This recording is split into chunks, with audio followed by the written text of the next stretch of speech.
प्रभु हरि ओं नमः शिवाय संताय करणाय त्रयहेवे निवेदयामि दत्वानं तंगति परमेश्वर धवलेश्वरमारु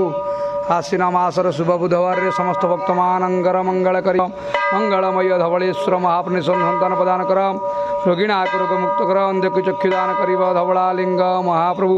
समस्त गुआवसा भक्तमानंगर मंगल धवलेश्वर महाप्रभु समस्त भक्तमानंगर मंगल कर तदपर साई विद्महे महादेवाय धीमहि तन्य रुद्रं प्रचोदयात् हे मंगलमय धवलेश्वर महाप्रभु आपण पाखे जे भक्तमान मनोकामना नहीं आसुच्चंदी मनोकामना पूर्ण करिबा धवलालिंग महाप्रभु अन्न वस्त्र दया कर समस्त भक्तमानंकर ग्रहरिष्ठ खंडन करंतु हे मंगलमय धवलेश्वर महाप्रभु नमः शिवाय महारुद्राय धवलेश्वराय नमो नमः पं दीपं ज्योति परम ब्रह्म दीपं ज्योति जनार्दनं दीपारात मे पापं पूजा दीपं नमस्ते शुभतु करतु कल्याणं आरोग्यं सुख संपदा